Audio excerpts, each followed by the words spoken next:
Hello viewers, আসসালামু আলাইকুম। আজ আমি যে বিষয় নিয়ে কথা বলবো সেটি হলো ইউরিয়া বিষক্রিয়া।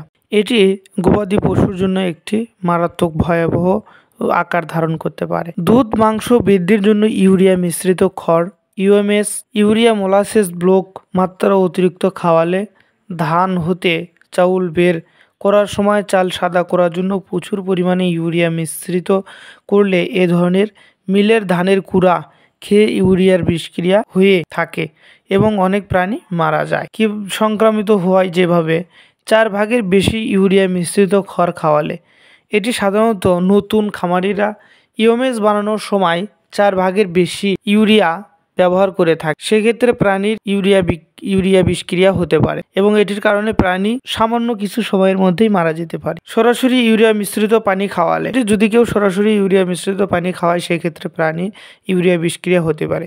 আমাদের দেশে এমন ঘটনাও আছে, একটি খামারের 2টি রাখাল একজন ইউরিয়া পানিতে মিক্স করে রেখে জমিতে গেছে ঘাস কাটার জন্য এবং অন্যজন রাখাল সেই পানি গরুকে খাওয়ানোর কারণে খামারের গরু মারাও গেছে, এমন ইতিহাসও পাওয়া যায়। ইউরিয়া সার জমিতে দেওয়ার পর সেই জমির ঘাস ফসল খেলে যদি জমিতে ইউরিয়া সার অতিরিক্ত পরিমাণে দেওয়া থাকে এবং সেই জমির যদি ঘাস প্রাণী খায় সেক্ষেত্রে প্রাণীর এই বিষক্রিয়া হতে পারে। দুর্বল ও গর্ভবতী গাভীকে ইউরিয়া মিশ্রিত খাবার খাওয়ালে দুর্বল এবং গর্ভবতী গাভীকে ইউরিয়া মিশ্রিত খাবার যেমন ইউএমএস খাওয়ানো যাবে না।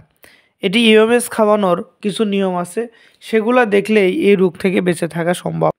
ইউএমএস বানানোর নিয়ম এবং ইউএমএসের সতর্কতা সহ ইউএমএসের যাবতীয় বিষয় নিয়ে আলোচনা করা হয়েছে এর আগেই ভিডিওতে, আপনারা চাইলে দেখে নিতে পারেন। লক্ষণ: ইউরিয়া মিশ্রিত খাবার খেয়ে প্রায় 20 থেকে 30 মিনিটের মধ্যে উপসর্গ প্রকাশ পায়। প্রধান লক্ষণগুলো হলো মস্তর, গাভীর শ্বাসকষ্ট, শ্বাস প্রশ্বাস, শরীরের তাপমাত্রা স্বাভাবিক বা কমে যাওয়া, পেট ফাঁপা, দুর্বলতা ও হাঁটতে অসম্মতি, প্রাণী দুর্বল হয়ে যাবে এবং হাঁটতে চাইবে না, পেট ব্যথা করবে, মাংসপেশির কম্পন দেখা দিবে, ফেনাযুক্ত লালা ঝরা, মাটিতে শুয়ে পড়া এবং 30-45 মিনিটের মধ্যেই মারা যাওয়া। এ রোগ নির্ণয় করা যায় প্রাণীর ইউরিয়া মিশ্রিত খাবার খাওয়ানোর ইতিহাসে উল্লেখযোগ্য উপসর্গ দেখে।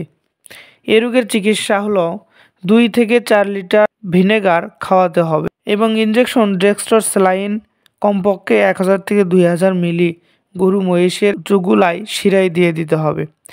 ইনজেকশন প্রোমিভেট 10 মিলি মাংসপেশিতে দিতে হবে এবং সে সাথে ইনজেকশন অ্যাট্রোপিন 30 মিলি শিরায় মাংসে দিলে উপকার পাওয়া যায়।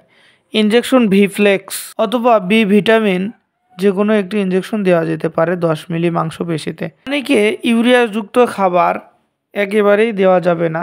এটি প্রাণীকে আস্তে আস্তে এই খাবার খাওয়াতে অভ্যস্ত করবে। 12 ঘন্টা বা ততোধিক অভুক্ত প্রাণীকে ইউরিয়া খাওয়ানো যাবে না। প্রাণীকে খালি পেটে ইউরিয়া খাওয়ানো যেতে দেওয়া যাবে। সকল কিছু নিয়ে আলোচনা করে হয়েছে ইউএমএস তৈরির ভিডিওতে, আপনারা চাইলে সেখানে দেখে নিতে পারেন। তো আজকের বারে এ পর্যন্তই। ভালো লাগলে লাইক, কমেন্ট, সাবস্ক্রাইব করে পাশে থাকবেন। ধন্যবাদ সবাইকে।